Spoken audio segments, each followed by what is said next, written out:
신약성경 사도행전 19장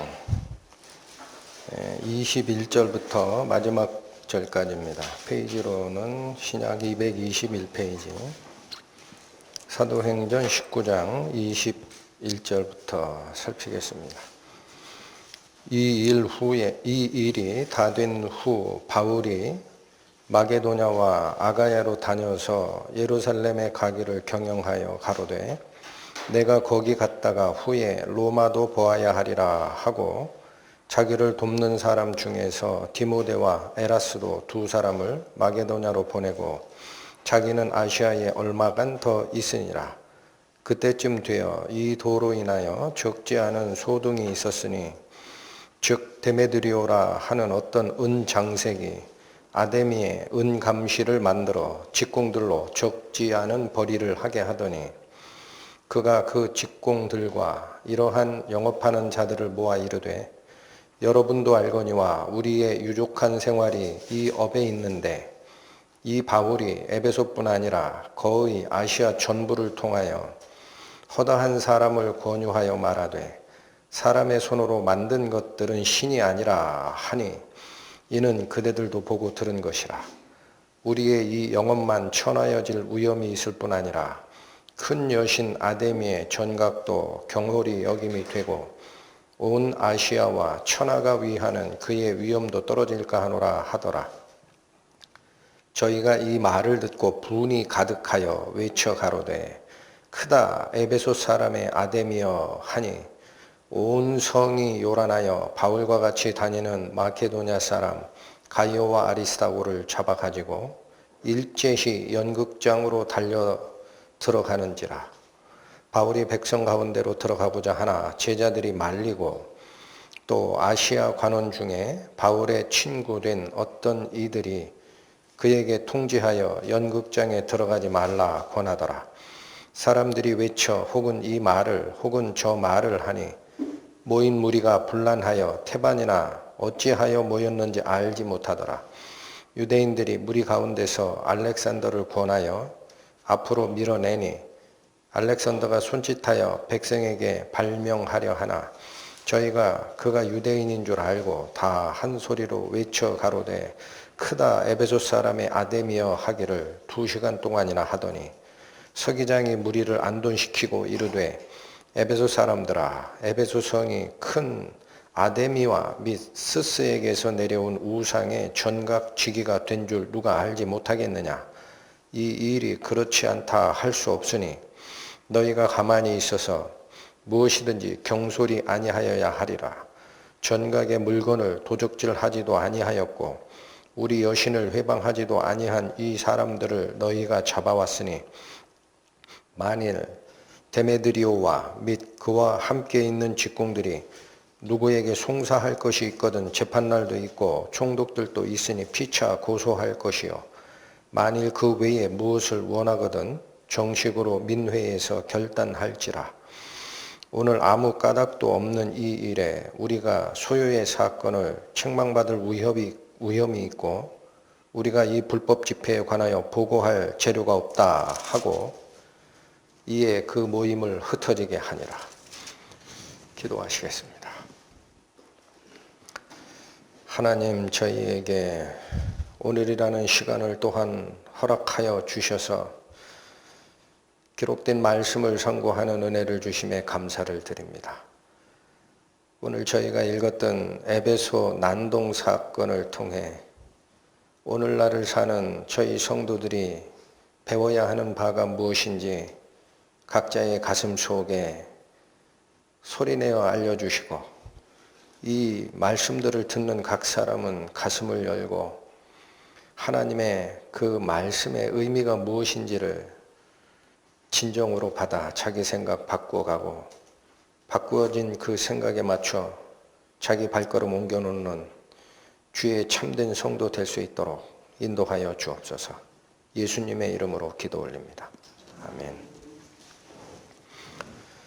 우리 지난 시간에 살폈던 에베소 지역에서의 바울의 제자 양육 사역은 마지막에 이렇게 끝나고 있었습니다. 마술사들마저도 하나님의 능력이 작용한 바울의 기적 사건 앞에 굴복하는 일이 있었고, 그래서 그 마술사들이 자신들이 애지중지 여기던 마술책마저도 공개적인 장소에 모아다가 불사르는 일이 있었다라고 합니다. 그리고 이 사건 후에 20절과 같이 이와 같이 주의 말씀이 힘이 있어 흥왕하여 세력을 얻었다. 좀 쉽게 얘기하면 이런 사건이 있고 난 다음에 하나님의 말씀이 능력 있게 확산되어 갔다라는 얘기입니다. 그러니까 복음 전파에 아무 꺼리낌이 없는 상태가 된 거죠. 자, 그래서 21절을 보시면 바울이 이제 다른 행보를 준비하고 있습니다. 21절, 이 일이 다 된 후에 이제는 거칠 게 없었다라는 거죠. 그리고 하나님의 말씀이 세력을 얻어 확산 일로에 있었기 때문에 이 일이 다 된 후에 바울이 마케도냐와 아가야로 다녀, 이거는 2차 전도 여행 때 선교가 됐던 그리스 지역 북부와 남부 전체를 다시 순방할 거다라는 거죠. 마케도냐와 아가야로 다녀서 순방 후에 예루살렘에 가기를 경영하였다라고 합니다. 그러니까 에베소 지역에서 현재 바울이 하고 있는 제자 양육 사업을 이제는 자기가 여기 없어도 되는 상태가 됐다라는 거예요. 그래서 그걸 마감을 하고 예루살렘에 가서, 그럼 예루살렘에 왜 가느냐 했더니, 여러분 이건 사도행전에 깊이 있는 내용들은 여러분이 읽으셔야 됩니다. 그 당시 에베소 교회의 성도들이 굉장히 어려웠어요. 그래서 아가야와 마케도니아 지역을 다 순방하여 에베소 교회를 돕는 헌금을 다 모아서 에베소 교회에 전달하고자 하는 뜻이 있었습니다. 그리고 그게 끝이 아니고 예루살렘에 가기를 경영하여 가로되 내가 거기 갔다가, 즉 어디? 예루살렘까지 갔다가 후에 어디도 보아야 하리라? 로마까지 갈 거다라는 이 계획을 세웁니다. 다 잘 풀리고 있다라는 거예요. 마술사들도 복종을 하고 하나님의 말씀은 힘을 얻어 확산 일로에 있기 때문에 이제 바울은 더 이상 이곳에는 없어도 되겠구나. 그래서 예루살렘 교회 어려운 성도 사정 알고 있기 때문에 자기가 2차 전도여행 때 전도했던 북부 그리스 마케도냐, 남부 그리스 아가야 지역의 교회들을 다 순방하고 그들로부터 예루살렘 성도 돕기 헌금을 모금해서 예루살렘에 갖다 드리고 그 다음에 자기는 다시 로마까지 가겠다. 이런 계획을 세웠던 겁니다. 그리고 22절 보면 이 계획의 일환으로 자기를 돕는 사람 중에 디모데와 에라스도 두 사람을 마케도냐로 먼저 보냅니다. 먼저 가서 헌금 얘기, 예루살렘 성도 어떻게 도와야 되는지 뜻을 좀 모아주고 그들의 신앙이 제대로 굳건히 서 있는지도 같이 돌봐주라 하고 미리 보냈는데 바울이 곧바로 안 따라가요. 어떻게 되어 있습니까? 마케도냐로 보내고 자기는 아시아에 얼마간 더 있으니라 이렇게 되어 있죠.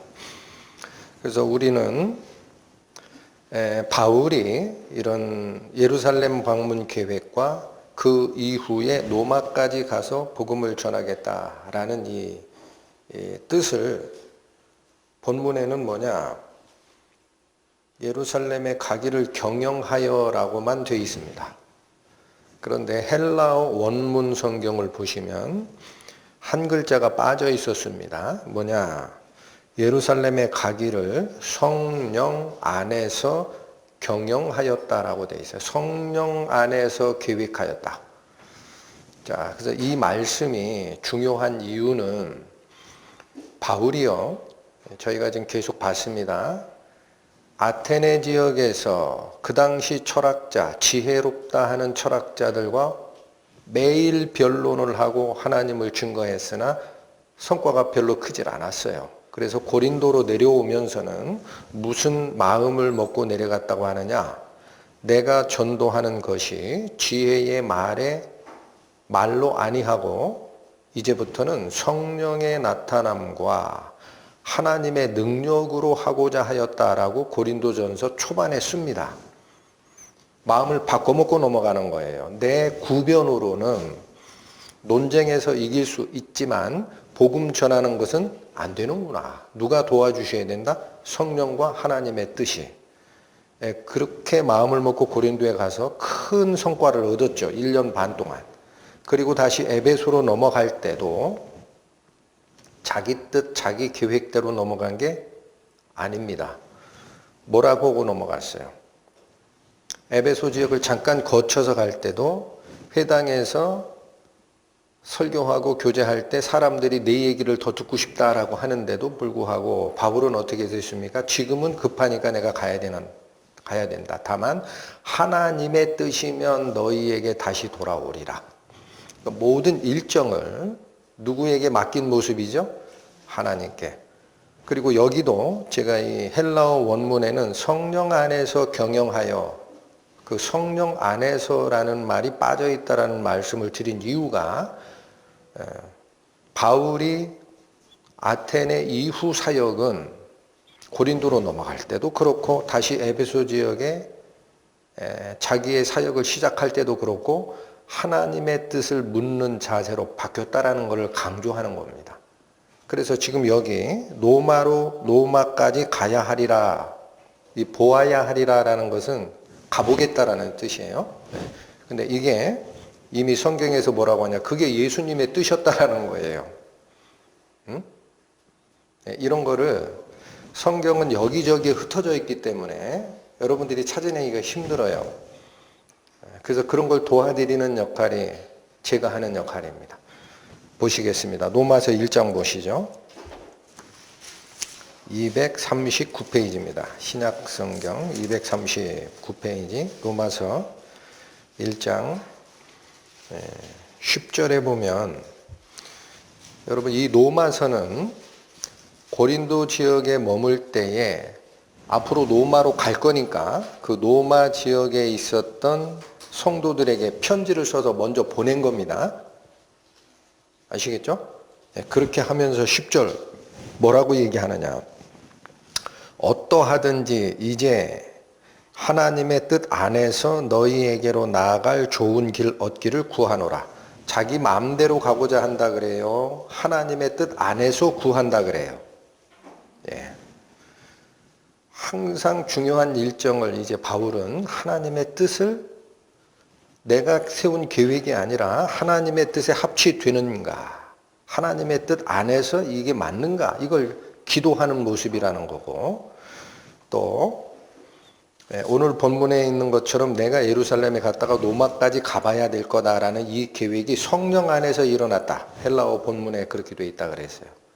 라는 것은 역시 사도행전 23장 가보시면 예수님께서 나타나셔서 사도 바울에게 하신 말씀으로도 증거가 됩니다. 사도행전 23장 11절 보시죠. 그날 밤에 주께서 바울 곁에 서서 이르시되 담대하라. 네가 예루살렘에서 나의 일을 증거한 것 같이 로마에서도 증거하여야 하리라. 누가 말해주신 거예요? 주님, 부활하신 주님이 다시 나타나셔가지고 바울 옆에 뭐라고 그래요? 예루살렘에서 내가 증거했던 것처럼 로마에서도 이 복음을 증거해야 될 거다. 담대하라. 이 말씀을 주십니다.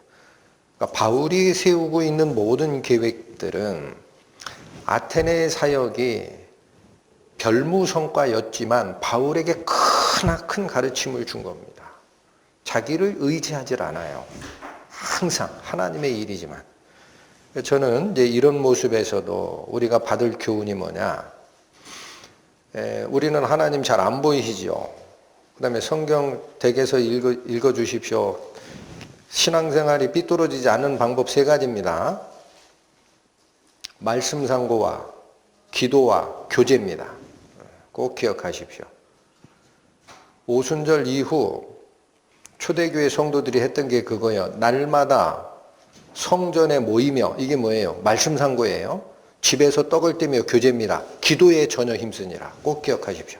그 셋 중에 어느 하나도 내가 제대로 하질 않으면 생각을 누가 끌고 가요? 세상이 끌고 가요. 꼭 그렇게 되어 있습니다. 내 생활이 뭐가 이상하다 그러면 슬슬 점검하시기 바랍니다.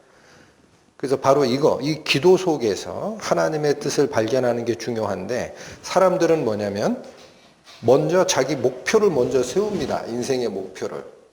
그리고 하나님, 제가 가는 이 인생 이 길에서 하나님 도와주십시오라고 해요. 이건 순서가 바뀐 거예요. 내가 주인이고 예수님은 도와주는 자가 되는 거야. 내가 결재권자, 내가 무슨 계획을 세우면 예수님께 뭐예요?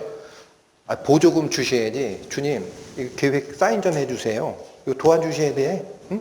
이렇게 하는 인생 모습이라는 거예요. 그러나 어떻게 살아야 됩니까? 바울의 이 사례에서 우리가 배우는 교훈은 먼저 말씀 속에 들어가야 됩니다. 말씀 읽기 힘들다라고 안 읽으시면 안 되고요. 난 읽어도 잘 모르겠다 해서 옆에 쳐놔도 안 돼요. 성경을 벽장에 넣어놓으시면 안 된다고. 반드시 옆에 펴놓고 있어야 돼요. 그래서 그 성경을 읽고 기도하는 과정에 하나님의 뜻을 먼저 발견하시라는 거예요. 이게 순서예요. 하나님의 뜻이 아직 발견이 안 됐죠? 앞으로 나아가려고 하지 마세요. 그 자기 열심이 됩니다. 자기 열심. 교회에서 봉사하는 것마저도 그렇습니다. 교회에서 봉사하는 것마저도 여러분 찬송가 중에 그런 찬송가가 있죠. 이름 없이 빛도 없이 감사하며 섬기리라. 그렇죠. 교회에서 봉사할 때 이름 내려고 하지 마세요. 이름 없이 하는 거예요. 교회에서 무슨 일을 할 때 내 일이 다른 사람들 입에 빛나도록 하려고 하지 마세요. 빛도 없어야 되는 거예요. 어떻게 섬깁니까? 그러면 내 이름 내놓고 내가 한 일이 빛나기를 바라고 섬기는 게 아니라 감사하는 마음으로 밑에서 섬기는 겁니다. 교회 봉사일마저도. 그래서 이러한 사도 바울의 행적이 우리가 오늘 말씀을 상고하는 과정에 꼭 같이 가슴에 새겼으면 하는 점이었습니다. 그 다음에 22절에 보면 여기 조금 행보가 이 시간차가 있습니다. 시간차가. 무슨 얘기냐면 마케도냐로 자기를 도와주는 동료 사역자 중에 디모데와 에라스도를 먼저 보냈는데 사도 바울은 아시아에 얼마간 더 있었다라고 하죠. 왜 같이 안 갔을까? 왜 같이 안 갔을까? 이건 성경이 함구를 하기 때문에 알 수는 없습니다. 다만 역시 에베소 지역에서 고린도로 편지 서신을 써보내던 그 바울의 말에 힌트가 있는 것 같아요. 힌트. 그래서 한번 가보시면 고린도전서 16장입니다. 고린도전서 16장 8절 9절을 보십니다. 285페이지입니다. 고린도전서 16장 8절과 9절. 이거 누구에게 쓰는 편지라 그랬어요? 에베소에 있었을 때 바울이 고린도 지방의 성도들에게 쓰는 편지인데 말을 이렇게 하시고 계십니다. 내가 오순절까지 에베소에 유하려 한다라는 거예요. 이유는 내게 광대하고 공효를 이루는 문이 열리고 대적하는 자가 많음이라. 그러니까 에베소 지역에 언제까지 머물고 싶었던 거죠? 고린도 서신을 쓸 때는 오순절까지는 머물고 싶었다. 오순절 그러면 여러분 감이 없죠? 지금 태양력으로 얘기하면 5월달입니다. 5월달. 오순절이 그때 지나가요. 그러니까 5월달까지 내가 에베소에 머물겠다라고 의지를 표명합니다. 이게 이루어지지 않아요. 왜 그러냐? 오늘 에베소 난동 사건 때문에 바울의 뜻은 오순절까지는 에베소에 있겠다라는 건데 9절에 보면 왜 에베소에 5월까지는 머물고 싶었다라고 하느냐? 내게 광대하고 공효를 이루는 문이 열렸다. 이건 뭐냐? 복음의 말씀이 효력 있게 문이 쫙 열리고 있기 때문에 내가 할 일이 남아있다라는 거예요. 아시겠죠? 응? 9절의 전반은 그 뜻입니다. 내게 광대하고 공효를 이루는이라는 건 효력 있는이라는 거예요. 문만 열리면 뭐합니까? 효력이 있어야지. 그래서 복음을 전도하는 넓게 열리고 힘이 있는 그 복음 전도의 문이 지금 열렸기 때문에 내가 뭔가를 더 하고 가고 싶다라는 뜻인데, 뒷부분이 9절의 후반이 대적하는 이가 많음이라라고 그랬죠. 이게 참 성경 말씀을 읽다가 어려운 거예요. 아니 복음의 문이 넓게 효력 있게 쫙 열렸으면 됐지. 갑자기 대적자가 많다라는 거예요. 그래서 이 주석가들은 연구하는 게 뭐냐면, 바울이 마술사까지도 굴복을 했어요. 지금 에베소 사역에서. 그래서 여기는 내가 없어도 되겠다. 예루살렘 가고 다음 행보로 가자라고 결정하는데, 하나 머리에 걸리는 게 뭐냐? 에베소 지역에 이루어지고 있는 아데미 신 숭배 사상입니다. 그 아데미 여신의 축제가 5월에 있습니다. 그래서 주석가들은 뭐라고 얘기하느냐? 마지막에 그 많은 사람이 모이는 연극장이라고 표현된 거기, 지금도 그 자리가 있어요. 유적이. 한 번 동시에 25,000명 정도가 수용되는 거대한 극장입니다. 산피탈을 깎아서 만든 원형 극장이에요. 거기에 아데미 축제가 있을 때 바울이 마지막 복음을 선포하고 싶었을 것 같다라고 추측을 합니다. 그런데 그래서 얼마간 머물러 있었는데, 이 뜻은 하나님이 허락하지 않아요. 하나님이 허락하지 않았다기보다는 굉장히 큰 장애물과 맞닥뜨리게 됩니다. 그것이 23절입니다. 보시면 그때쯤 돼요. 바울이 좀 더 머물고 있을 때 그런 뜻이죠. 그때쯤 돼요. 이 도로 인하여 적지 않은 소동이 생깁니다. 여기 말은 적지 않은 소동이라고 되어 있는데 광란의 소동이 일어납니다. 통제불능입니다. 어떤 한 사상에 이렇게 물들어가지고 집단 행동을 하는, 그것도 25,000명이나 수용이 가능한 대극장이 꽉 찰 정도로 이런 군중적 광란적 소동이 일어난 사태가 지금부터 발생이 되는 거예요. 이 도로 인하여 마술사는 다 복종을 했지만, 여러분 지금 이제 나중에 뭘 찾아보실 때 사용하시라고 용어를 하나 말씀드리면, 지금 터키 지역에 위치한 그 지역이죠. 그 지역을 옛날 이름으로는 아나톨리아 지역이라고 합니다. 터키가 깔고 앉아 굉장히 넓어요. 아나톨리아 지역이라고 하는데, 그 아나톨리아 지역 전체 사람이 다른 신을 섬기는 것 빼고 다 섬겼던 신이 아데미 신이에요. 근데 이 도로 인하여 왜 소동이 일어났느냐 봤더니, 여러분 24절 설명하십니다. 즉 무슨 소동이냐? 데메드리오라고 하는 어떤 은장색이 아데미의 은감실을 만들어 직공들로 적지 않은 벌이를 하게 하고 있었다라는 거예요. 여기 지금 한자가 많아서 어렵죠. 은장색이다라는 거는요, 우리 뭘 이렇게 잘 만드는 사람을 장인이라고 하죠. 장인. 은장색이라는 것은 은을 만드는 장인이라는 거고, 은세공업자 중에 굉장히 기술력이 좋은 사람, 은세공업자라고 기억하시면 됩니다. 그러니까 데메드리오라는 사람은 은으로 뭘 만들어내는 은기술자였어요. 그런데 뭘 만들고 있느냐? 아데미의 은감실을 만들었다라는 거예요.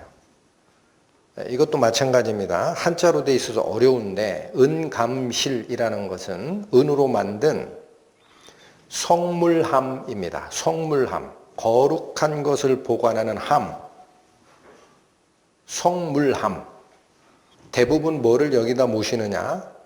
우리 한국은 지금 연세 드신 분들 많아서 다 이해하실 거예요. 조상신 모실 때 신주단지라는 말 들어봤죠? 신주단지가 뭐예요? 신주라는 것이 돌아가신 조상님의 성함과 사주가 적혀 있는 나무 패입니다. 이게 조상 섬기는데 굉장히 중요하다는 거예요. 조선시대에는 유교였으니까. 그래서 이 굉장히 중요한 신주를 새긴 그 위패를 보관하려니까 어디냐? 그 오지 항아리 있죠. 거기다 딱 넣어서 아주 벽장에다가 그 신주단지 모시듯 한다라는 말이 있듯이 이건 절대 잊어먹으면 안 되는 거예요. 그렇게 보관하는 것처럼 이 당시 아데미 신, 터키 지역 전체가 숭배하던 아데미 신이 제일 중요하니까 집에다가 아데미 신의 모양, 신상을 만들어 가지고 신주단지처럼 보관하는 함이 있었어요.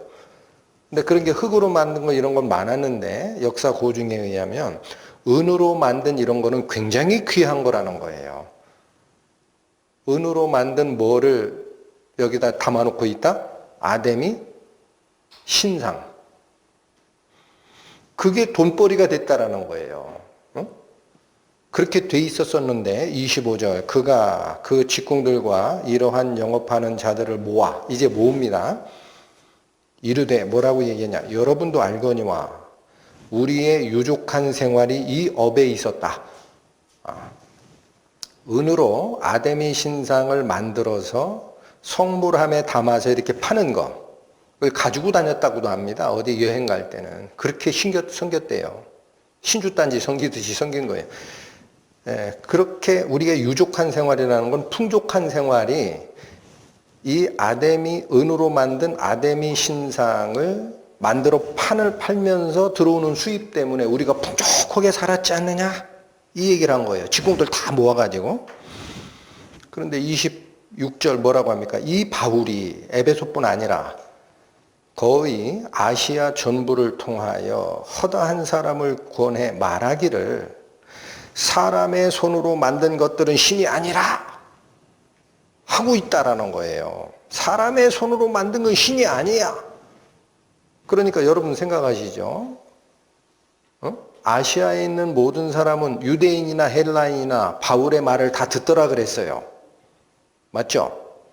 그리고 마술사가 바울을 흉내내서 하다가 그 왕의 아들들이죠. 귀신 들린 자에게 오히려 얻어맞고 도망갔다, 빨개벗고 도망갔다라는 사실이 다 퍼진 상태니까 이제는 마술사도 다 하나님 말씀 앞에 굴복을 했는데 유독 하나 아직 남아있는 게 뭐냐? 그 지역 전체 사람들이 섬기는 아데미 신이 있어요. 근데 그 우상이 그것도 우상이거든요. 만든 거예요. 사람 손으로. 은으로 만들었지만.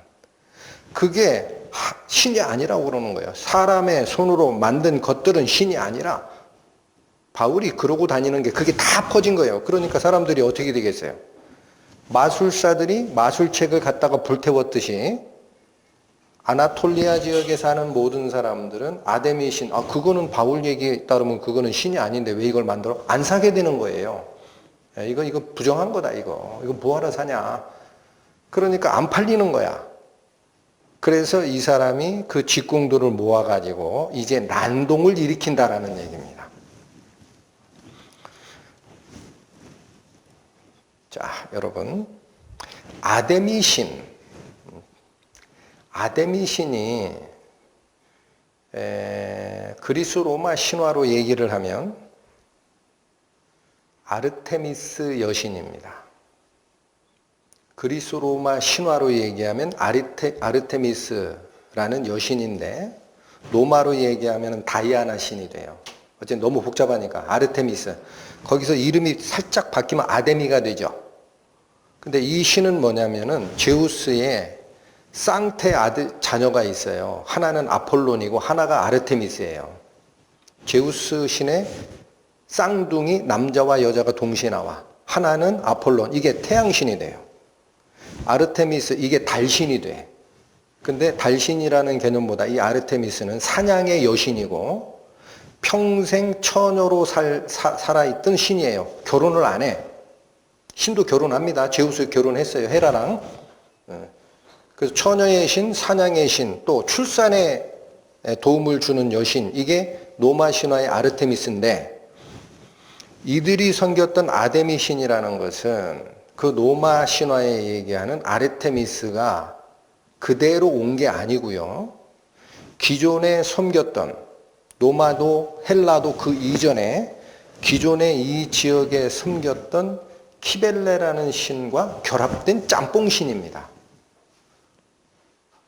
조금 어려워도 오늘은 좀 이 얘기를 해드려야 돼요. 그러면 그 이전에 섬겼던 신은 뭐냐 했더니 조금 이따 제가 영상을 보여드릴 겁니다. 지금 보실까요? 여기 불 좀 하나 꺼주시고. 이게 아데미 신상이에요. 원래는 이제 이렇게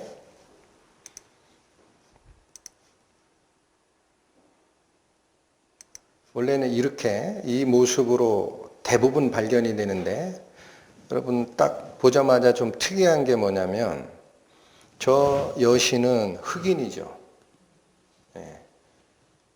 분명한 지금 색깔이 분명히 드러나게 제작된 여신은 흑인으로 나옵니다. 그렇지 않은 경우도 있지만 흑인 여성인데 이거 굉장히 특이해요. 여기 뭐 주렁주렁 달리고 있고 뭐 복잡하죠.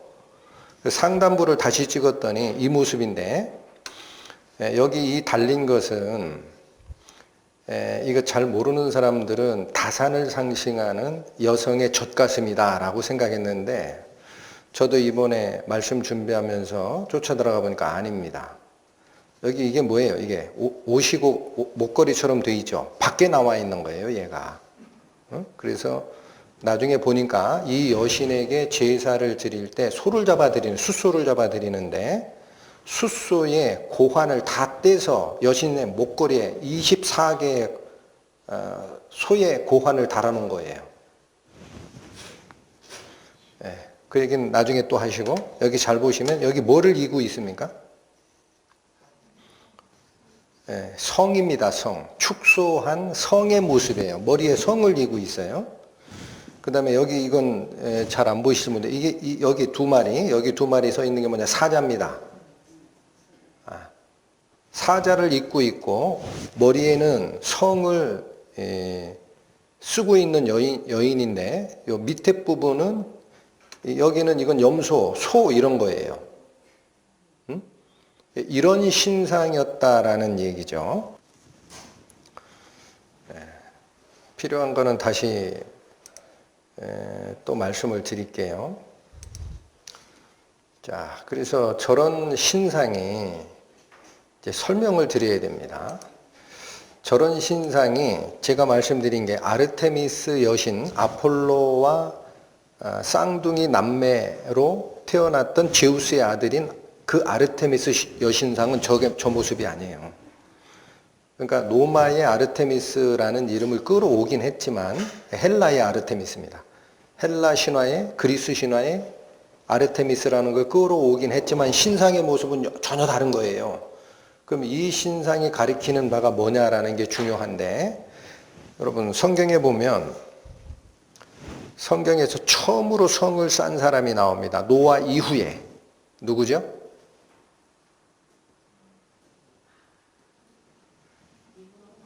여호와 앞에 특이한 사냥꾼이라고 이름이 불려졌던 니무롯이 바벨론 성부터 니느웨 성까지를 건설했던 굉장히 유력한 그 당시의 족장입니다. 그래서 저 성을 지고 있는 저 모습은 최초의 성을 건설했던 노아 이전 성이 아니고요. 시대가 달라져요. 노아 홍수 이후에 최초로 성을 건설했던 니무롯을 상징하는 거예요. 그리고 여기 아까 말씀드렸지만 양 팔뚝에 사자가 있죠. 이건 사냥꾼 니무롯을 상징하는 거라는 거예요. 그래서 여러분 기억하실 게 이거 잠깐 한번 볼까요? 창세기 10장 12페이지 보시죠. 창세기 10장 12페이지입니다. 구약 12페이지. 6절 보면 함의 아들은 구스와 미스라임과 붓과 가나안이다. 네 아들을 뒀다라고 하죠. 먼저 기억할 것은 여러분 노아 아들 셋이 있죠. 함, 셈, 야벳. 야벳은 백인종의 조상이 되고 셈족은 아시아계 황인종의 조상이 되고 함족은 흑인의 조상이 됩니다. 근데 여기 함의 아들 중에 구스가 나오는데 8절로 가세요. 구스가 또 누구를 낳았다? 니무롯을 낳았습니다. 그러면 구스와 니무롯 계열, 여러분 구스라는 단어 있죠. 그 이름 명칭, 이게 검다라는 뜻이에요. 검다라는 뜻이에요. 그래서 구스가 낳은 아들 중에 니무롯이 있다 그러죠. 그러면 이 계열은 흑인 계열이죠.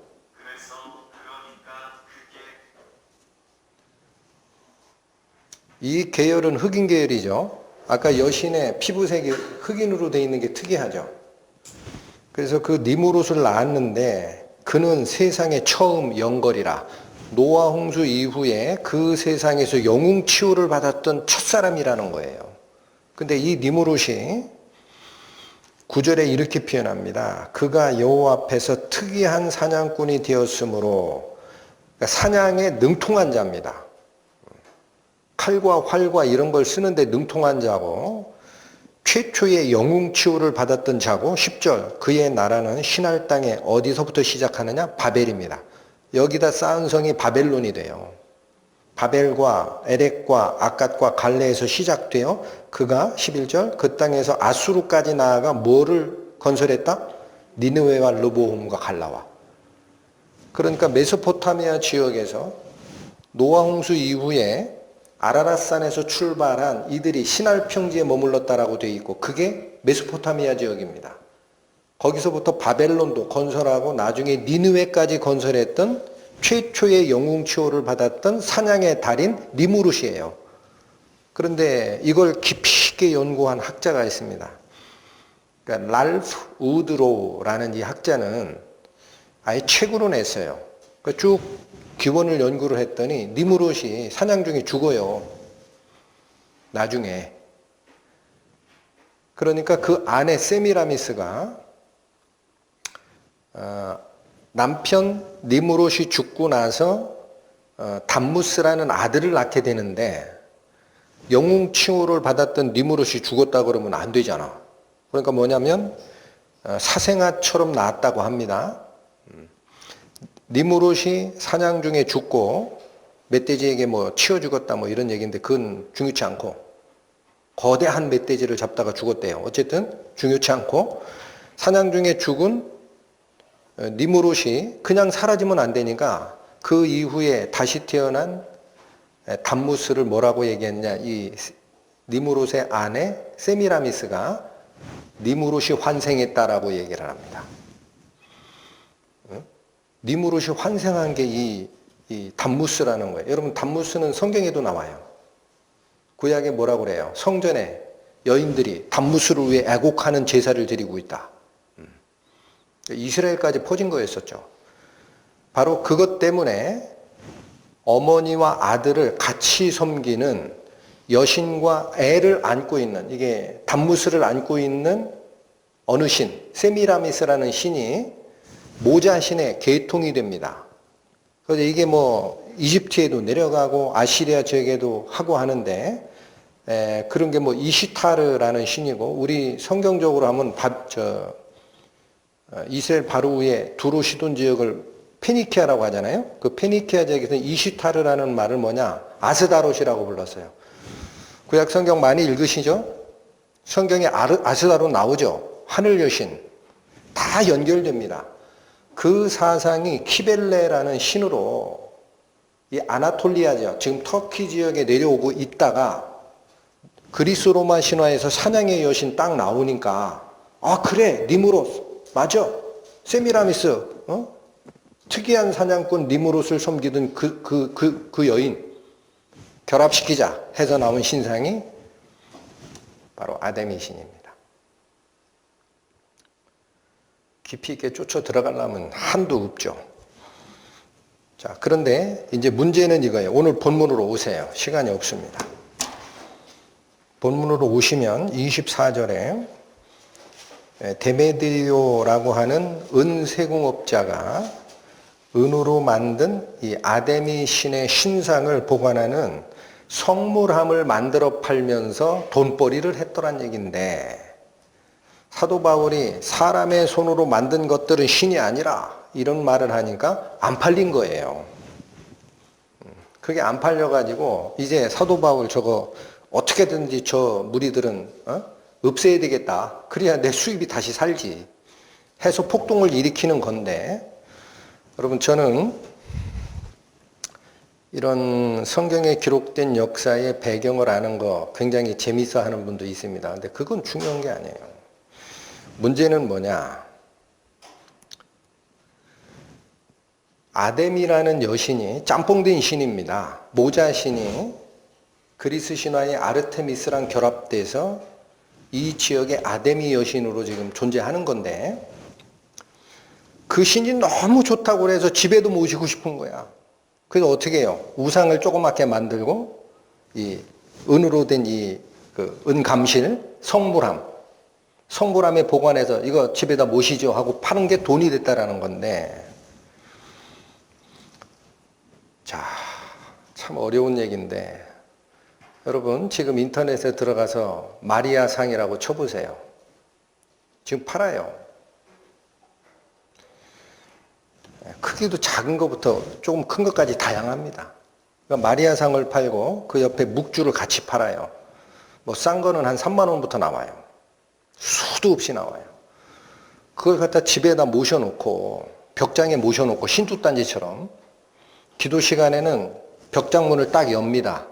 옆에 촛불을 켜고 묵주 가지고 계속 뭘 웹니다.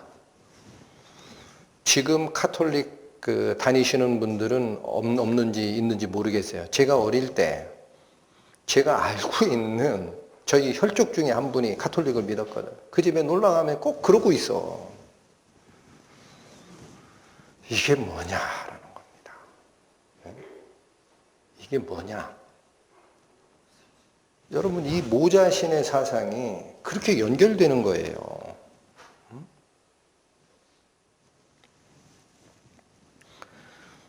어떤 사람들은 그렇게 얘기할 수 있습니다. 아니 예수님을 낳으신 마리아를 뭐 형상을 조금 만들어 가지고 거기다가 중보의 기도라고 합니다. 여러분 카톨릭에서 마리아를 세우는 이유는 딱 하나입니다. 예수님은 하나님이라는 거예요. 맞아요. 근데 하나님께 직접 고할 수가 없다. 하나님은 거룩하신 분이니까 내가 원하는 거를 기도하고 구하다가 벌을 받으면 어떻게 하지? 해가지고 자애로우신 어머니를 마리아를 중개자로 세우는 거예요. 내가 하나님 예수 그리스도께 빌고 싶은 기도가 있으면 중개자, 중보자 마리아에게 고하면 마리아가 어머니의 자애로움으로 아들 하나님 예수 그리스도께 고해준다라는 사상이에요. 그래서 중간자를 세우는 겁니다. 그래서 여러분 묵주 돌아가면 카톨릭에 기도할 때 묵주합니다. 그 스님들이 하는 염주처럼.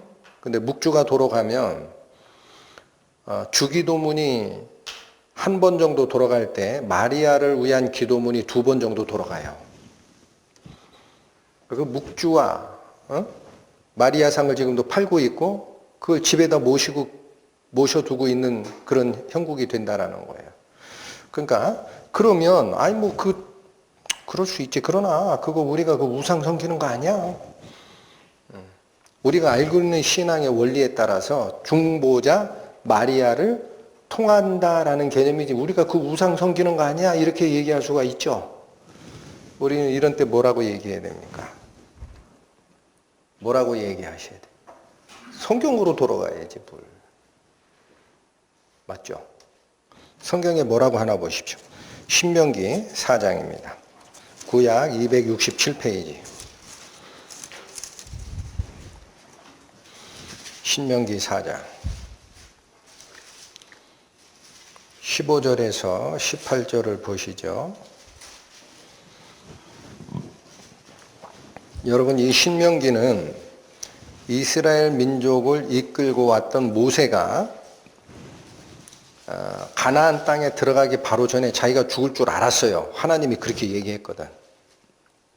너는 가나안 땅 못 들어간다. 여기서 같이 죽을 거야. 그래서 마지막에 그 가나안 땅에 들어가기 전에 진을 쳤던 그 장소쯤에서 하나님의 율법을 다시 쫙 풀어서 설명한 기록이 이 신명기입니다. 그 신자가 한자로 펼신이에요. 명은, 명령. 하나님의 명령을 다시 풀어서 알려준 성경 말씀, 이게 신명기인데 이렇게 얘기를 합니다. 신명기 4장 15에서 18절까지 여호와께서 호렙산 화염 중에서 너희에게 말씀하시던 날에, 이게 언제죠? 십계명 받는 때라는 얘기예요. 십계명 받는 모습이 이랬습니다. 산 전체가 불타는 식으로 지진이 나고 뇌성이 울리고 해서 일반 백성은 쳐다보지도 못했어요. 무서워가지고.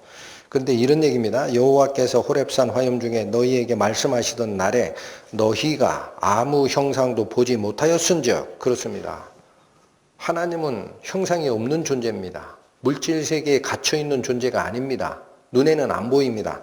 그렇게 됐은즉 너희는 깊이 조심하라. 삼가라라는 게 그 뜻입니다. 조심하고 또 조심하라. 뭘 조심하라고 하시는 거지? 16절. 두렵건대 스스로 부패하여 자기를 위하여 아무 형상대로든지 우상을 새겨 만들되, 우상 새겨 만들까 두려워하라라는 거예요. 하나님은 형상이 없는 거 너희들이 경험했잖아. 근데 조심하라. 뭘 조심하라? 우상을 새겨 되게 되는 그 위험이 있다. 조심하라. 그리고 처음에 거명되는 형상이 뭡니까? 남자의 형상이라든지 여자의 형상이라든지. 여러분, 사람 형상 새기라고 돼 있어요? 말라고 돼 있어요? 우상 제작 금지 명령의 첫 번째가 사람 형상 만들면 안 됩니다. 왜 안 됩니까? 그거 만들어 놓으면 사람을 숭배하게 되거든. 그걸 의지하게 되거든. 하나님만 의지해야지 어떻게 사람이 사람을 의지를 해요. 만들지 말라라고 하시잖아요. 17, 18 맞아 있습니다. 땅 위에 있는 아무 짐승의 형상이라든지 하늘에 나는 아무 새의 형상이라든지 땅 위에 기는 아무 곤충의 형상이라든지 땅 아래 물속에 있는 아무 어족의 형상이라든지 만들까 하노라. 겁난다. 모세가 얘기해 준 거예요. 나 떠나면 니네들이 이거 만들 것 같다. 절대 만들면 안 돼. 한 군데 더 보실까요? 그러면 이런 얘기입니다. 이런 말씀을 드리는 게 참 조심스럽긴 해요. 왜냐하면 카톨릭 쫓아가는 믿음의 사람들이 꽤 많으니까. 그러면 이건 개신교 목사가 카톨릭 신앙을 싸잡아서 비난하는 거 아니냐라고 얘기하기 쉬운데, 성경이 이렇게 얘기하시니까 이 말씀을 듣는 분들이 양심 속에서 판단하셔야 되죠. 그러면 어떤 분은 이렇게 얘기해요. 그 사람들은 그 사람 믿음대로 놔둬. 왜 자꾸 얘기를 해? 우리는 우리 길 가면 되지. 성경이 뭐라고 얘기하십니까? 그런 일이 있으면 얘기하라고 해요? 하지 말라고 해요? 또 보십니다. 신명기 27장 302페이지로 가보세요. 신명기 27장 15절.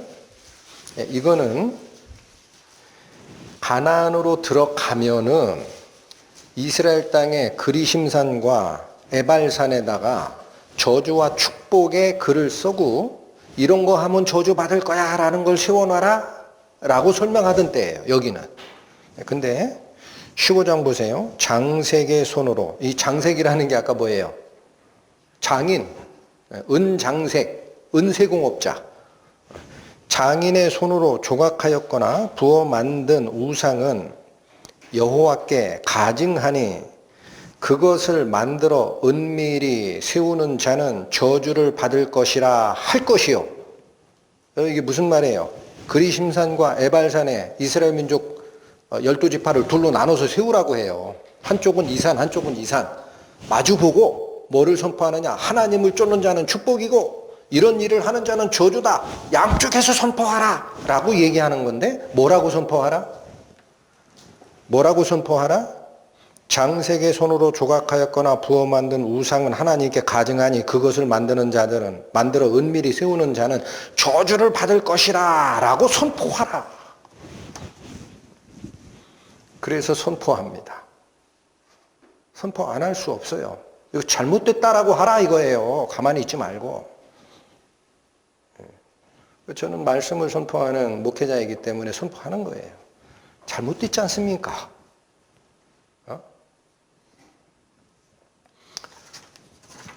여러분, 그러면 가톨릭 교회가 얘기하는 하나님이 되시는 예수님은 그 근엄한 하나님께 우리가 어떻게 직접 기도합니까? 죄인이.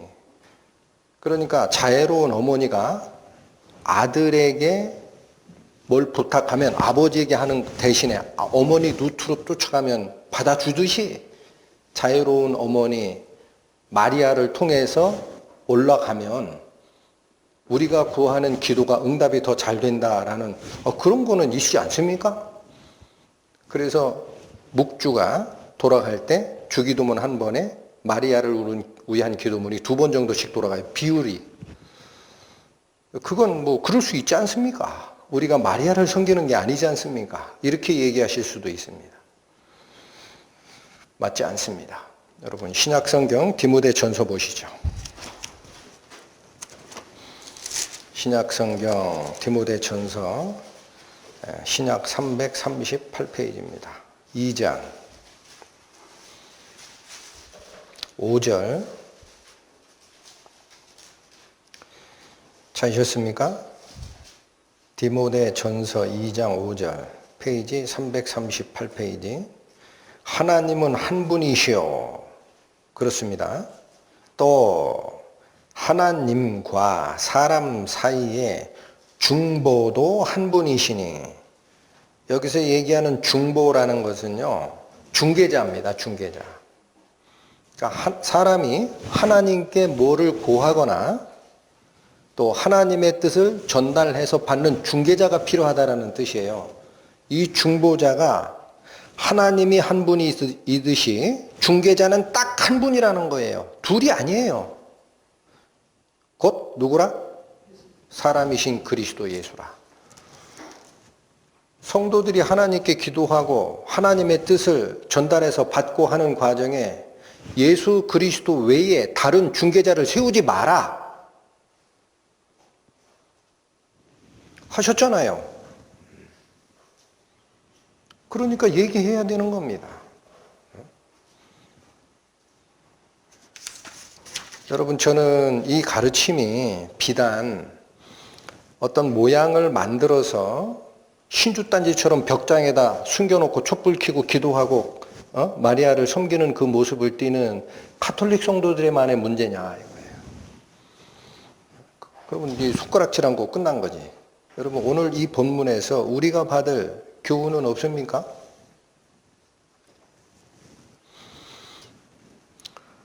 성경에서는, 구약에서는 형상화되어 있어요. 그래서 어떤 형상도 만들지 말아라고 하셨어.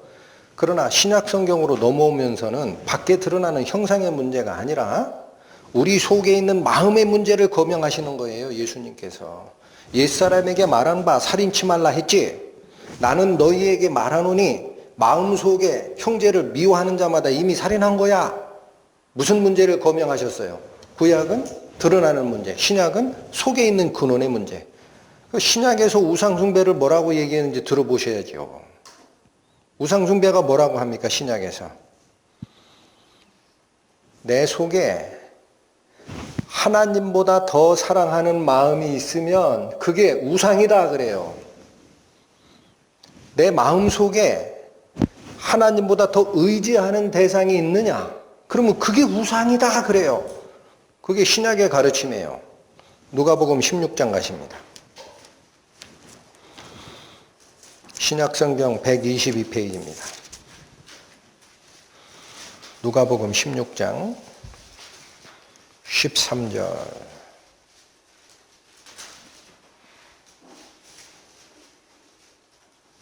지파인이 두 주인을 섬길 수 없나니 혹 이를 미워하고 저를 사랑하거나 혹 이를 중히 여기고 저를 경히 여길 것임이니라. 너희가 하나님과 재물을 겸하여 섬길 수 있다 없다? 없다. 탐심은 우상숭배니라. 그래서 저희는 오늘 뒤에 지금 드릴 말씀도 굉장히 많습니다만 꼭 기억하고 가고 싶었던 것이 뭐냐? 그렇게 1차, 2차, 3차 전도 여행을 통해 하나님의 말씀을 선포했던 사도 바울이 무슨 계획을 세울 때라도 반드시 성령 안에서 답변을 받고 이게 하나님의 뜻에 합당한지를 보고 일을 추진했던 그 모습이다라는 것 하나랑 굉장히 중요합니다. 우리도 그렇게 살라라는 뜻입니다. 또 하나는 하나님을 경배한다라고 하면서 눈에 보이는 뭔가 또 눈에 안 보이지만 내 속에 있는 탐심, 욕심, 뭔가를 하나를 쫓아가는 그 행태가 하나님을 생각하고 하나님을 마음에 묵상하는 시간과 깊이보다 더하다. 그 우상이라는 거예요. 이거를 같이 마음속에 꼭 좀 새기고 가셨으면 합니다. 27절 오늘 본문으로 다시 돌아오십니다. 자, 그래서 이 데메드리오라는 은세공업자가 자기 직공들하고 다 들고 일어났어요. 가만히 있을 거야? 가만히 있으면 우리 망해 이마. 응? 사도 바울 얘기하는 거 저거 말 못하게 만들어야 될 거 아니야. 아데미의 은감실 성부랑 안 팔리잖아. 가만히 있을 거야? 들고 일어나가지고 두 가지 명분을 제시를 합니다. 27절입니다. 우리의 이 영업만 천하여 질 위험이 있을 뿐 아니라 첫 번째가 뭡니까? 돈벌이도 안 되지만 우리가 우상장자라는 소리 듣게 됐잖아. 내 자존심 상한다. 이거 하나. 또 큰 여신 아데미의 전각도 경홀히 여김이 되고 온 아시아와 천하가 위하는 그의 위엄도 떨어질까 하노라. 하나는 자기들 직업의 위신이 땅에 떨어진다는 거예요. 우상장자하고 있다는 얘기니까. 두 번째는 뭡니까? 아시아와 온 천하가 위하는이라고 표현합니다. 즉 아나톨리아라는 지금 터키 지역 전체가 섬겼던 신이거든요. 거기에 무슨 소아시아도 있지만 갈라디아도 있고 비두니아도 있고 본도도 있고 많죠. 전체가 섬긴다라는 뜻이 이 천하가 섬기는이라는 뜻입니다. 이 아데미의 전각이 명예가 훼손될 상태가 됐다라는 거예요. 자, 뭐를 끌어들입니까? 이제 나의 돈벌이 문제가 됐다. 우리의 직업도 천하게 됐다. 여기서 끝나면 안 돼요. 이제 권력의 중심을 끌어들입니다. 아데미 신, 아데미의 신전이 그 명예가 훼손되게 됐어? 가만히 있을 거야? 여러분 여기 아데미의 전각이라고 나오는 이 말 있죠? 이건 신전을 얘기하는 말이에요. 아데미 신전. 큰 여신 아데미 신전이라고 합니다. 그래서 이거 역사적으로 고증에 올라가면 우리 얼마 전에 이미 배웠습니다. 아테네에서 어느 신을 섬겼죠? 사랑의 여신, 아프로디테, 로마로 얘기하면 비너스 신, 그 제의적 음행이 행해졌던 그 신전이 파르테논 신전이라 그랬죠. 그건 지금 뼈대가 남아있어요. 그래서 건축자들이 그걸 보면은 황금 비율로 세워진 기가 막힌 건축물이라고 찬양을 합니다. 근데 그 파르테논 신전의 크기가 있을 거 아니겠어요. 근데 이 아데미 신전은 지금 다 파괴돼서 없어요. 기둥 몇 개 하고 토만 남아있어. 근데 거기에다가 복원도를 쫙 이렇게 올려놨더니 이 아데미 신전의 크기가 얼마가 되느냐. 파르테논 신전의 4배입니다. 크기가. 그래서 이 아데미 신전을 고대 세계의 7대 불가사의 중에 하나라고 얘기를 합니다. 어떻게 이런 건축물을 세웠냐. 길이기만 해도 120m짜리예요. 어마어마한 신전이었어요. 당시에. 그러니까 우리의 큰 아데미의 전각, 우리의 큰 아데미의 신전이 명예가 땅에 떨어지게 돼 있다. 너희들 가만히 있을 거야. 자, 그런데 제가 또 말씀을 준비하다가 지금은 아데미 신이, 이 신전이 에베소에 있었고 사대 지역에도 있었다고 해요. 아데미 신을 섬기는 곳이. 근데 이 신전은 지금 무너졌어요. 근데 쭉 말씀을 상고하다 보니까 이 우연의 일치가 아닙니다. 무슨 얘기냐? 아데미 신전에 세워져 있던 기둥들이 지금은 어디에 갖다 사용됐느냐? 터키의 수도가 이스탄불이죠. 아시죠? 그게 옛날 이름은 뭐예요? 콘스탄티노플이에요. 왜 이렇게 이름이 붙여지느냐? 313년에 기독교를 국교로 공인하는 콘스탄티누스 황제가 자기 이름을 붙여서 도시 이름을 비잔틴에서 바꾼 겁니다. 내 이름으로 불러라. 콘스탄티노플. 근데 지금은 아랍 세계가 그 지역을 정복하고 다시 되찾고 하다가 지금은 이스탄불이라고 이름을 바꿨죠. 거기 가면 성 소피아 성당이라고 있습니다. 이 성당이 처음에 그 콘스탄티노플이라고 자기 이름을 붙이면서 콘스탄티누스 황제가 AD 360년에 성 소피아 성당을 짓습니다. 내가 기독교를 국교로 승인하고 동로마의 수도로 이 콘스탄티노플을 지정했으니까 기념교회 짓자 하고 쳤는데 이게 두 번에 거쳐서 파괴가 돼요. 그리고 나서 537년쯤 유스티니아누스 황제 때에 다시 짓자 해가지고 짓는데 어마어마하게 짓습니다. 실내 이 큰 홀인데 앞뒤 길이가 거의 70m가 가는 그런 건축물을 세울 수가 없어요. 근데 중요한 것은 그때 굉장히 큰 건축 사업이었기 때문에 아데미 신전의 기둥을 갖다가 거기 쳤다고. 성 소피아 성당을 아데미 성전의 기둥을 뽑아다가 지었어요. 우연치고는 참 신기하죠. 그래서 이 사항을 연구했던 원래 역사학 교수였고 나중에 신학을 하고 목사까지 했던 엘버트 베일이라는 사람은 자기 책에 썼어요. 아데미 신전이 마리아에게 헌당됐다. 그 왜 그러나 했더니요. 그 어마어마한 성 소피아 성당의 입구에서 딱 서면 이 굉장히 커요. 근데 저 끝에 거기가 뭐가 있었던데 지금은 교회가 아닙니다. 응? 그 당시에 교회로 지어진 거야. 그럼 저기 설교단상이에요. 입구에서 바라보는 저 끝. 여러분들이 보는 시선으로 하면 이 설교단의 끝 여기.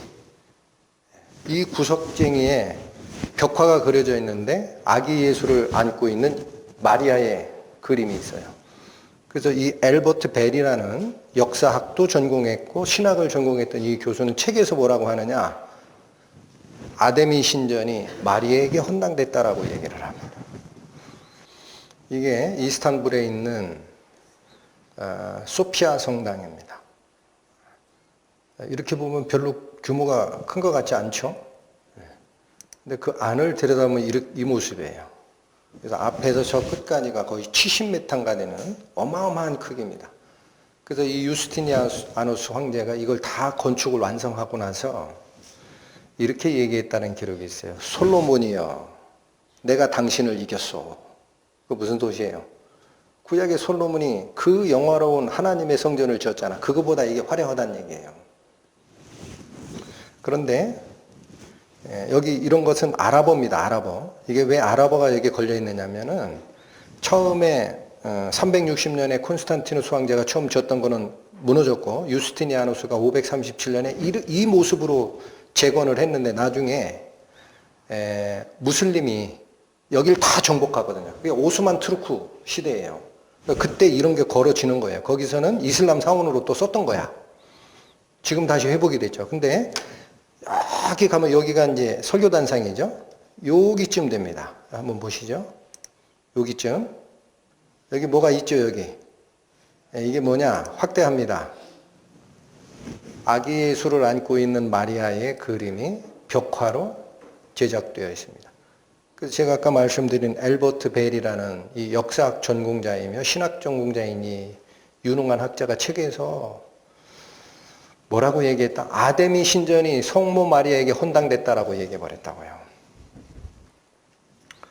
자, 저 모습 잘 보시죠? 우연의 일치인가 마음의 거리낌이 있으신가? 이 모습 보이죠? 이게 뭐예요?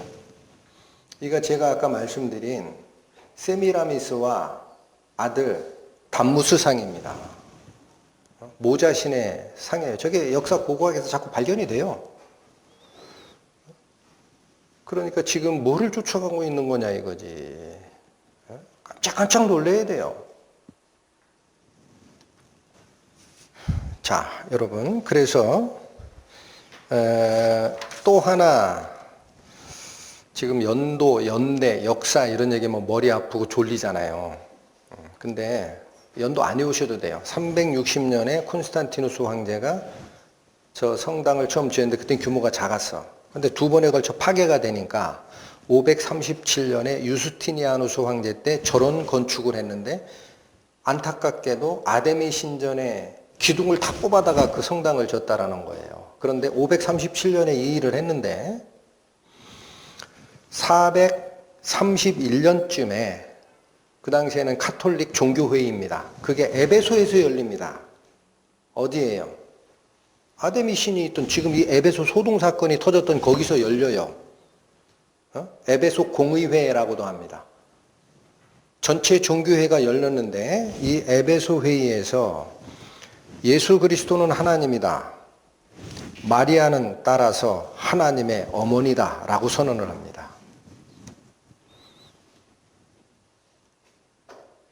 헬라어로 네오토코스라고 해요. 그게 신의 어머니라는 뜻이야. 마리아는 하나님의 어머니다.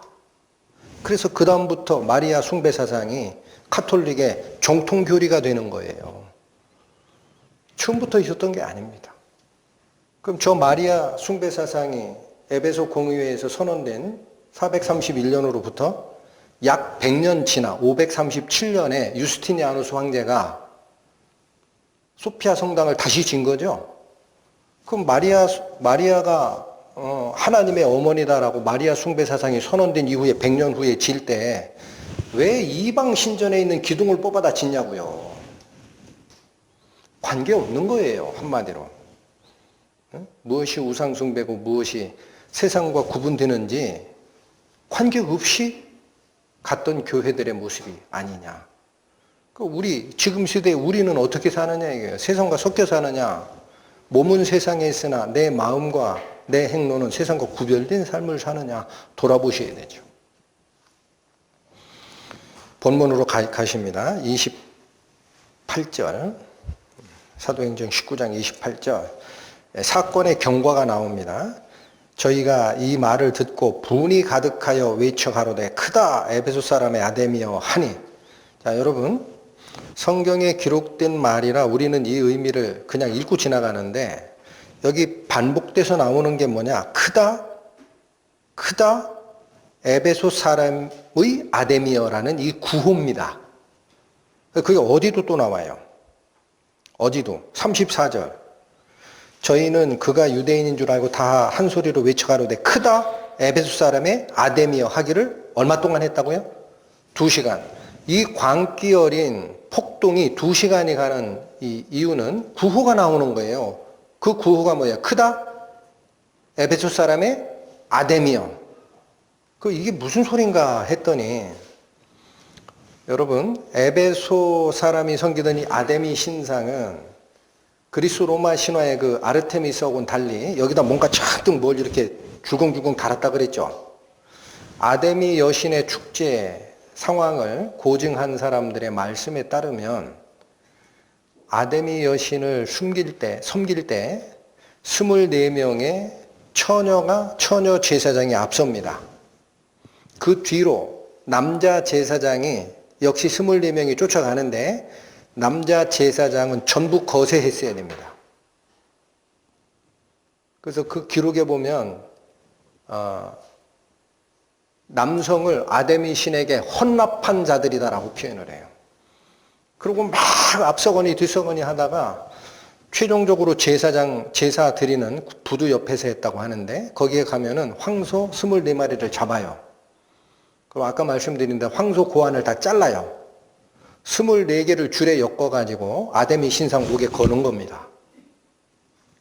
아까 보신 가슴에 주렁주렁 나온 거 그게 젖가슴이 아니에요. 그 뭐를 얘기하는 거예요? 땅의 축복, 또 짐승 기르는 이런 축복 이런 걸 우리에게 주소서.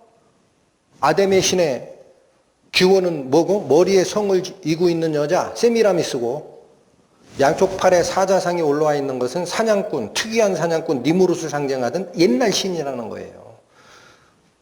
거기다가 소바쳐 제사하고 이 소의 고한 24개를 여기다 줄궁줄궁 달고 오면 그때부터 피를 보고 사람들이 광기에 휩싸인다고 해요. 아데미 신전의 축제가 그렇게 갔다라고 얘기를 합니다. 그때 했던 이 구호입니다. 그러니까 25,000명이 수용되는 그 어마어마한 극장에, 지금은 별로 안 크지. 그 당시에는요, 아마 에베소 사람 다 긁어 모아야 한 7만 명이나 될까 말까예요. 노인네, 애들 빼고 여기 빼면 거의 다 오는 거예요. 그 극장에. 거기 모여서 크다 에베소 사람의 아데미여 이걸 외치기 시작하니까 뭐 때문에 모였는지 알지도 못하고, 자, 34절 보세요. 저희가 그가 유대인인 줄 알고 다 한 소리로 외쳐가로되, 여기가 아닙니다.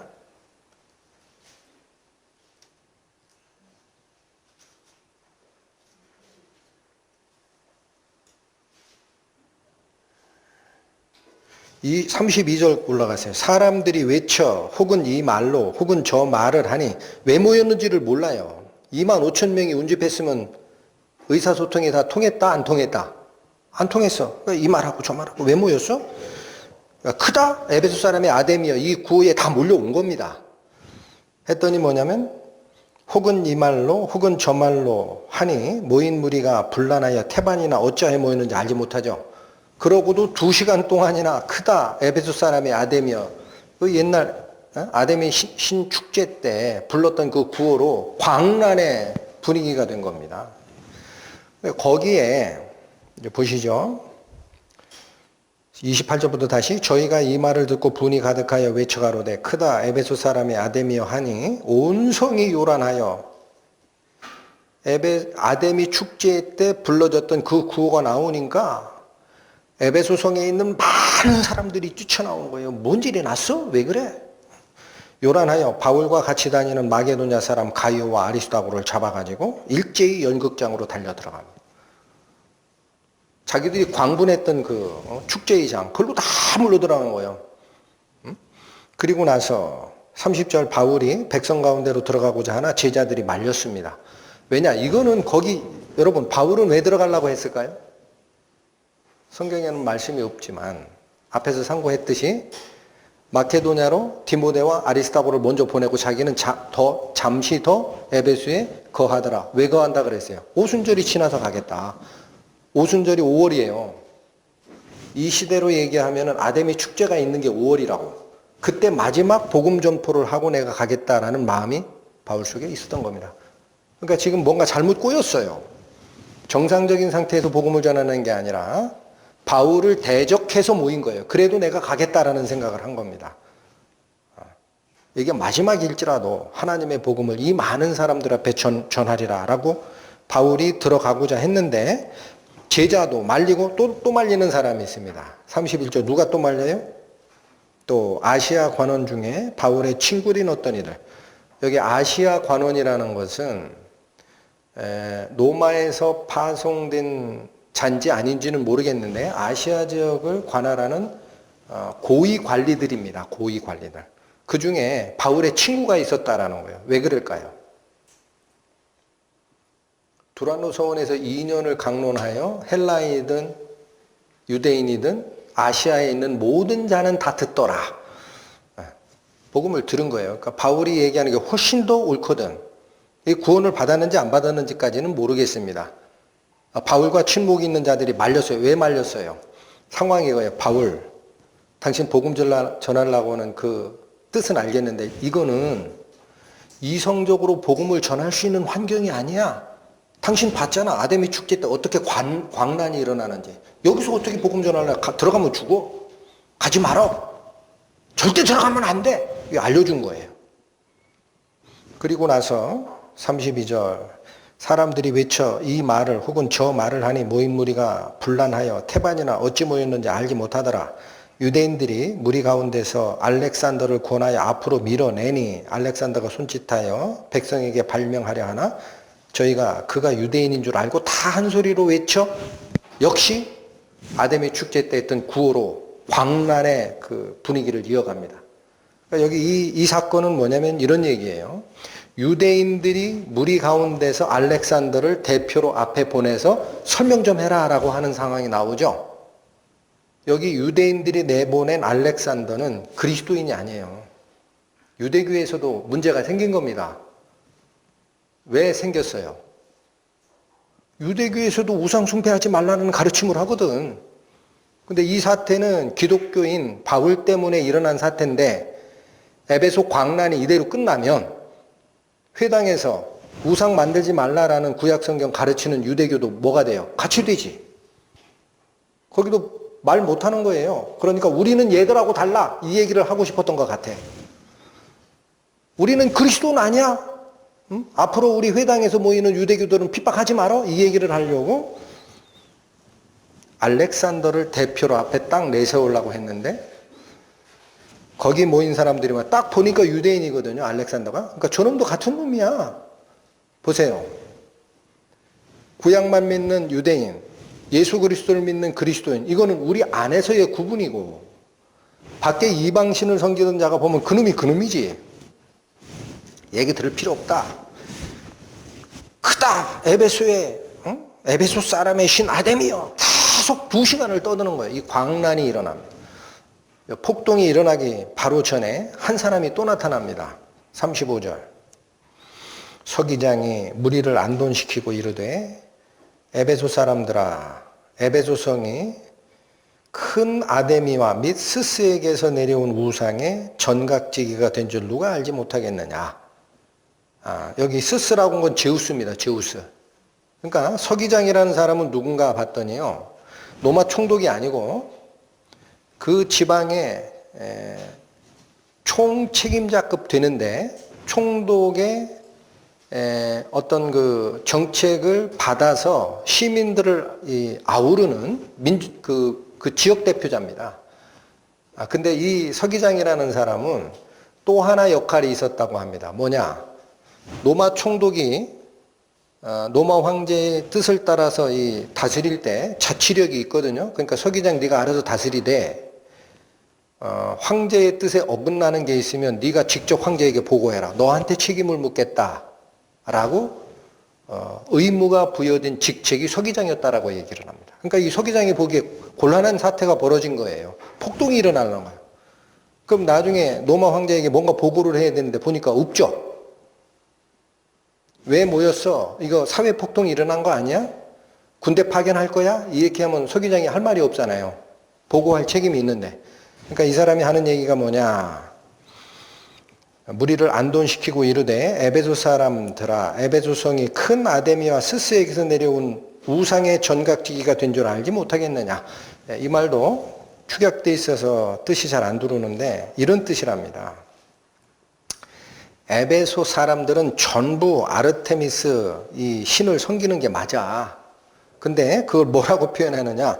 아데미와 제우스에게서 내려온 우상을 모아둔 신전을 우리가 지키고 있는 자들이라는 거예요. 이게 뭐 이렇게 어려워 하고 쫓아갔더니 여러분 바울이 우리의 대적이요라고 데메드리오가 소송을 걸었던 핵심 가르침이 뭐였어요? 데메드리오가 바울을 걸고 넘어진 바울이 얘기한 것 중에 이거 문제 있어 라고 걸고 넘어진 게 뭐였어요?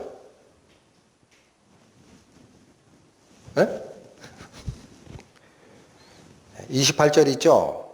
사람의 손으로 만든 것들은 신이 아니라 했다는 거죠.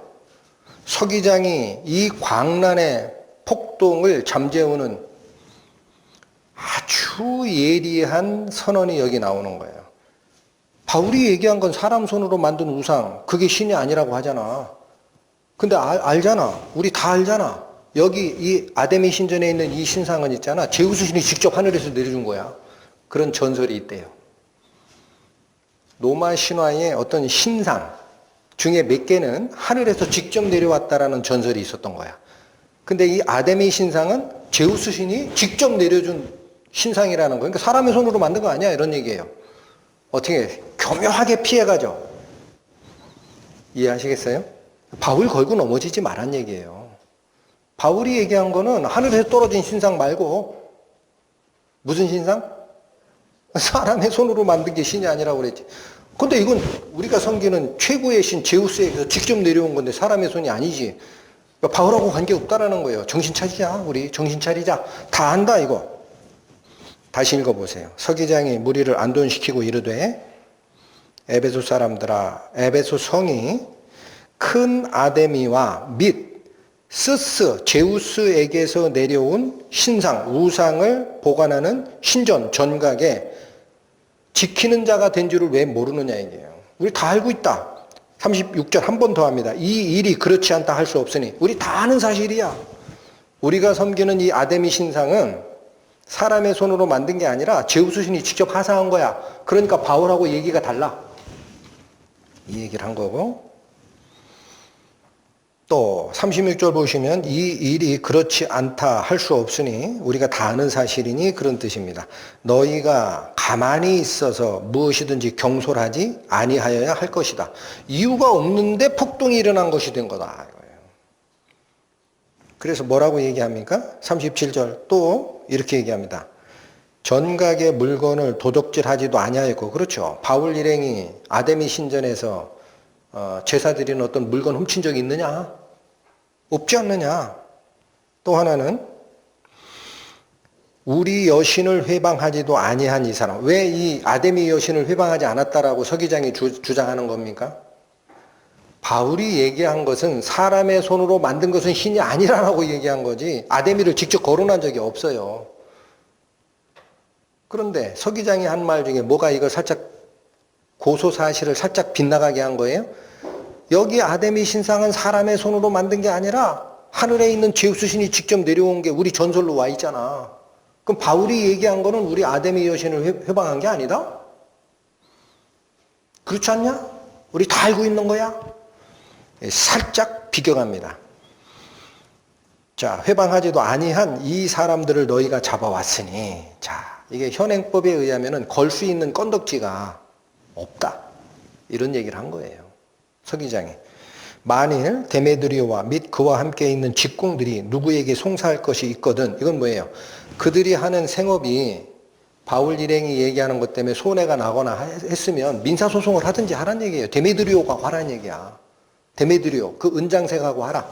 또 누구든지 송사할 것이 있으면 혹시 데메드리오 말고도 에베소 지역에 거주하는 다른 주민들이 바울 일행의 복음과 관련해서 손해가 있으면 그 사람들도 재판날도 있고 총독들도 있으니까 고소해서 해결해야 돼. 응? 이렇게 2만 5천 명이나 모이는 이 연극장에 모여서 우샤 한다고 그게 되냐? 근거가 하나도 없는데? 39절 만일 그 외에 무엇을 원하거든 정식으로 민회에서 결단할지라. 소송사건이 아니고 앞으로 이렇게 우리가 합의해서 나가자 할 일이 있으면 민회에서 결의해서 행정적으로 처리해도 된다. 형법적으로 처리해도 좋고 행정적으로 처리해도 좋다. 그러나 지금은 건수가 없다. 그래서 40절 뭐라고 합니까? 오늘 아무 까닭도 없는 이 일에, 이 까닭이 없다라는 것은 이유가 없다라는 거예요. 이렇게 할 이유가 없는 이 일에 우리가 소요의 사건으로 책망받을 위험이 있고, 누구한테 책망받을까요? 로마 제국에서는 다신교 국가이기 때문에 제국 전체가 어떤 신을 믿든지 자유로웠습니다. 단 꼭 로마 황제가 신경 쓰는 게 있어요. 사회 혼란을 유발하는 자는 그건 처형입니다. 로마 제국의 단결을 해치는 자니까. 거기에 걸렸다라는 거예요, 우리가. 아무 이유도 없이 이렇게 광란에 폭동을 일으켰으니 아무 까닭도 없는 이 일에 우리가 소유의 사건으로 책망받을 위험이 있다라는 거예요. 로마 황제한테 내가 뭐라고 보고해야 되느냐? 분명히 로마 황제로부터 나한테 보고해봐. 그 일이 뭐였어? 라고 얘기하면 내가 보고해야 되잖아. 근데 없다. 그리고 뭐라고까지 얘기해요? 우리가 이 무슨 집회? 불법 집회에 관하여 보고할 재료가 없다 하고 다 해산시킵니다. 물론 이 서기장이 한 일이지만 학자들은 짐작하는 게 이거예요. 아시아에 있는 많은 관원도 바울의 친구라고 하는데 서기장도 바울의 복음은 들었을 것 같다. 구원받았는지 안 받았는지 모르겠어요. 그러나 그 서기장을 이용해서 통제할 수 없는 광란의 이 움직임을 하나님이 잠재우셨다라는 거예요. 이게 하나님이 우리를 보호하시는 길입니다. 여러분 고린도 후서 잠깐 한번 보고 오시죠. 이것도 에베소에 있을 때 고린도 지역에 보냈던 편지 서신이죠. 고린도 후서 1장 페이지로 285페이지 286페이지입니다. 고린도 후서 1장 8절에서 10절을 보면 바울이 이런 말씀을 하신 적이 있습니다. 형제들아, 우리가 아시아에서 당한 환난을 너희가 알지 못하기를 원치 아니하노니 힘에 지나도록 심한 고생을 받아 어떻게까지 됐다 그래요? 살 소망까지 끊어지고 우리 마음에 사형선고를 받은 줄 알았으니 가장 낙담했던 데가 에베소 지역이었다라는 거예요. 그런데 이런 낙담한 이 위치에 여러분, 하나님은 우리를 가만두십니까? 마음에 사형 선고를 받은 줄 알았던 이 살 소망까지 끊어진 상황이 됐는데 그걸 우리에게 허락한 이유가 9절에 이어서 나옵니다. 이는 우리로 자기를 의뢰하지 말고 누구를 의뢰하게 하기 위해 오직 죽은 자를 다시 살리시는 하나님만 의뢰하게 하심이라. 10절 그가 이같이 큰 사망에서 우리를 건지셨다. 바울의 고백입니다. 그래서 이 에베소 지역에 있던 이 광포한 폭동을 바울의 생명을 위협할 수 있는 그 폭동을 서기장의 입을 통해서 안돈시키고 해산시킨 것은 하나님의 섭리입니다. 여러분 이 바울이 이 당시에 극장에 들어갔으면 죽었어요. 왜 그렇게 얘기하느냐? 바울을 이어서 에베소 지역의 첫 번째 목회자로 쓰는 사람이 누군지 아시죠? 요즘 우리 말씀사랑교회 성경 공부 파일 나가죠? 디모데입니다. 디모데가 그의 사역의 끝에쯤 돼서 바울이 못했던 이거 하려고 에베소 축제 때 극장에 가서 선포하다가 순교합니다. 디모데가 죽고 나서 요한계시록을 쓰는 요한 사도가 후임자로 거기 가는 거예요. 그러니까 이 당시에 들어가지 마라. 제자도 들어가면 안 된다. 이거는 광란이야. 논리적으로 설명해도 되는 상황이 아니야. 아시아에 있는 고위 관리 친구들도 뭐라고 해요? 절대 들어가게 하면 안 돼. 바울은 피해. 이 전부 뭐예요? 하나님의 섭리예요. 저는 마음에 이렇게 생각합니다.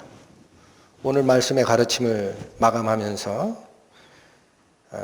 세상이 어떻게 하나님을 잊고 어느 쪽으로 무리를 지어 권력을 만들어서 쫓아간다 하더라도 그들의 소리가 하나님의 말씀, 사람의 손으로 만든 것들은 신이 아니라 라는 기준이 분명하면 말해야 합니다.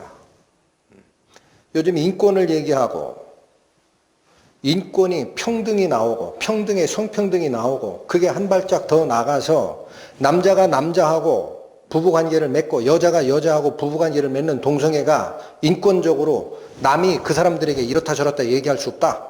인권적 평등의 개념에서는 과도한 인권 침해다라고 얘기를 합니다. 성경에서는 뭐라고 얘기하십니까? 남자가 장성하며 여자와 한 몸을 이루라. 남색하는 자와 여자가 여자로 남자가 남자로 더불어 성행위를 하는 그것은 하나님의 벌을 받아 마땅한 것이다. 성경에 기록되어 있습니까? 안 되어 있습니까? 그럼 얘기해야 합니다. 그들이 뭐라고 얘기하든 인권을 거들먹거리든 뭐를 얘기하든 알겠습니다. 그러나 생각을 하십시오. 사람 사이에 인권이 있듯이 사람 위에 신권이 존재합니다. 하나님의 권리를 사람의 인권으로 허물어내지 말아야 합니다. 라고 선언돼야 합니다. 기도하시겠습니다. 하나님 아버지 감사합니다. 에베소에 있었던 이러한 우상의 섬김이 하나님의 말씀과 정면 충돌됨을 저희가 배웠고 이러한 교훈이 저희도 현재를 살고 있는 마음속에 혹시라도 하나님 이외에 다른 우상의 성분함을 가지고 있지 않은지 돌아보게 하십니다. 부디 성령께서 저희와 함께 하셔서 저희 마음을 빼앗고 있는 그 모든 것 하나님 앞에 내려놓는 용기 부어주시고 그 뜻을 따라 걸어가는 능력을 함께 주셔서 주의 자녀로 마지막 때를 살아가는 영광을 저희에게 허락하여 주옵소서. 이후에 저희의 생각과 행보도 주님께 맡겨드리며 예수님의 이름으로 기도 올립니다.